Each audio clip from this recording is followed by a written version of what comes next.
అయ్యా తవ్విన కొద్ది పెంకలే వెళ్తాయి గాని బంగారం వెళ్ళదు. నువ్వు 10 రోజులు 10 మంది కైకిళ్ళ పెట్టి పంట వలగొట్టుకొని ఏడిసినా పెయిన నీ పెన్లో లేచిరా. దేవుని తల్లి దేవునికి ముట్టింది. పొద్దుగూకుతే సంధ్య పీనుగా అవుతుంది, తెల్లారితే పాసి పీనుగా అవుతుంది. అయ్యా కాటికి పోయే పీనుగు నాపరాదు, బీటికి పోయే సరుకు నాపరాదు. సచ్చిన పీనుగు ఇంటి ముంగట ఉంచుకోకూడదు, సర్కారు గట్టి రకాన్ని ఉంచుకోకూడదు. అంటిన కుండ గది ఆరిన పొద్దా గది నీ భార్యను దానం చేస్తామని గట్టుకు వేయిండ్రు, పచ్చి కట్టెలు తెచ్చి పాడగట్టిండ్రు. అప్పుడు 5గురు ముత్తైదలు వచ్చట్లాగు అన్నారు.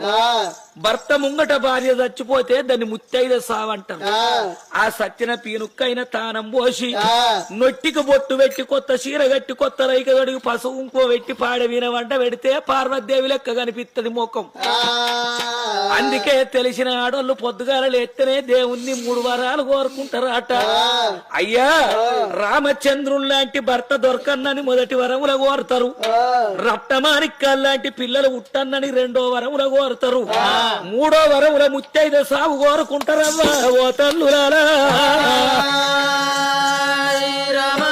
అప్పుడు ఆ తల్లికి కొత్త చీర కట్టి కొత్త రైకి దొడిగి కొప్పుల మల్లె పూలు పెట్టి నొట్టికి రూపాయలకు బొట్టు పెట్టి శంపలకు పసుపు పెట్టి గద్దవ కింద గంధం పెట్టి పసుపు పారాని పాదాలకు పెట్టి వలకంగా ఓడి బియ్యం పోసి పాడవీన వండ పెడితే చంద్రవతి దేవి